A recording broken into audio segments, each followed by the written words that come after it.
వైసీపీలోకి వెళ్తే వాళ్ళ పరిస్థితి ఏముండదు అక్కడ. ఇప్పుడు ఎక్కడన్నా శుభ్రంగా గ్లాసులో హాయిగా టీ తాగుతుంది, అక్కడికి వెళ్తే గెంజి తాగటమే, ఏముండదు, ఎవడో పట్టించుకోరు. ఒకటే అసంతృప్తులు ఉన్న వాళ్ళందరికీ సరే కష్టపడి పనిచేశారు. నేను కొత్తగా 2020 నుంచి సింపథైజర్గా ఉన్నాను, మొన్న ఈ మధ్య కండువా కప్పుకున్నాను. కష్టం అనేది ప్రతి ఒక్కరు సీట్ ఆశించిన వాళ్ళకి సీట్ రాకపోతే బాధ ఉంటుంది, అది ఎవరైనా మనం దాన్ని ఒప్పుకోవాలి. సరే, దానికి వ్యతిరేకంగా సీట్ రాకపోతే మేము వెళ్ళిపోతాం, మేము అటు వెళ్ళిపోతాం, నీ అంతు తెలుస్తాం, పరుష పదజాలంతో చాలా వరకు మాట్లాడతారు. నిన్న ఎవరో సరోజ అని ఒక ఆమె ఎవరో చెట్టుపల్లికి సంబంధించిన క్యాండిడేట్, ఆమె ఏదో మాట్లాడేసింది నాదెండ్ల మనోహర్ గారిని, పవన్ కళ్యాణ్ గారిని. అంటే సీట్ ఇస్తే మంచోళ్ళు, సీట్ ఇవ్వకపోతే. ఇప్పుడు ఏంటంటే ఆయన ఎంత త్యాగం చేశారు. ఇప్పుడు పోయినసారి 110 సీట్లు ఇచ్చారు. 110 సీట్లు ఇస్తే ఏం చేశారు? ఆ కాపులో ఇవ్వాలన్నారు. అక్కడ చూపించారు. ఏంటనేది ఆ గెలిచిన ఒకడు ఆడటి పోయాడు, ఆడికి చరిత్ర అయిపోయింది అక్కడితోటి. సో పవన్ కళ్యాణ్ గారు ఈసారి ఏంటి ఎలా చేశారు? ఒక దుర్మార్గుని ఎదుర్కోవాలంటే 3 పార్టీల ఐక్యత. అక్కడ బీజేపీ ఏమీ తక్కువగా కాదండి. ఒక వార్డు మెంబర్ కూడా గెలవలేనటువంటి పవన్ కళ్యాణ్ గారి మాట ఈ దేశ ప్రధానమంత్రి ఉన్నాడంటే అదే మా నీతి నిజాయితీ, అదే పవర్ ఆఫ్ గ్లాస్. ఆయన మొన్న చెప్పింది కూడా అదే, గ్లాసు పగిలే కొద్దీ పదునెక్కుద్దని.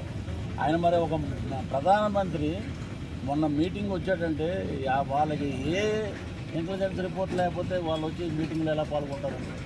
పొత్తు పెట్టుకుంటే అప్పుడు ఉన్నాడు కదా జమ్మలగడ్డ రాంబాబు ఏదో పేరు, అది ఏంటంటే ఎవరితో పొత్తు, బీజేపీతో పొత్తు ఎత్తుకుంటుంది అన్నారు. అన్నీ వచ్చినాయి. ఇప్పుడు వాళ్ళకి పడుతుంది కింద, ఎప్పుడు ఏమవుతుందో తెలియదు. ఇలాంటి దరిద్రులతో నేను ప్రతిసారి బై రోడ్డు వెళ్తుంటానండి. నేను ఫ్లైట్కి కూడా వెళ్ళను. వెళ్ళి ప్రతి గ్రామాల్లో ప్రతి చోట నేను అడిగిన ప్రతి చోట ఒకే మాట చెప్తున్నారు, ఏంటంటే ఈసారి మార్పు తథ్యం ఉంది. 136 సీట్లు, 20 పార్లమెంట్ సీట్లు గ్యారంటీగా కూటమి గెలుపు. ఇష్టమా మీకు? ఒక ఇంటర్వ్యూలో చెప్పారు చేయమనండి. ఏముంది ఇప్పుడు? అనసూయ గారు వచ్చినా, ఇంకొకళ్ళు వచ్చినా, ఎవరు వచ్చినా కూడా సినిమా ఇండస్ట్రీలో అనసూయ గారు ఆమె నిబద్ధతగా మాట్లాడింది. ఏది, నేను పవన్ కళ్యాణ్ గారికి ప్రచారం చేస్తాను. పవన్ కళ్యాణ్ గారు ఒప్పుకునేదేముంది? ఇప్పుడు ఒక పెళ్లి జరుగుతుందండి, నేను ఇక్కడ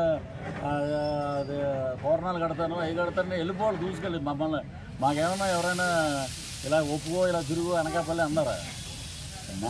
మన పని మనం చేయాలి. సో స్వాగతిస్తాం. అనసూయ గారు వచ్చిన సినిమా ఇండస్ట్రీ మొత్తం ఏకపక్షపై ఉంటుంది. సినిమా ఇండస్ట్రీ మొత్తం ఓన్లీ జనసేన, టీడీపీ, బీజేపీ కూటమి ఉంది.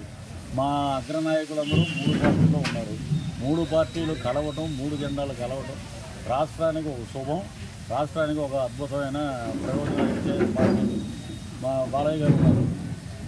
ఇప్పుడు మన వాళ్ళందరూ కలిసిపోయారు అన్నారు. ఆయన హ్యాట్రిక్ మళ్ళీ హిందూపూర్ నుంచి.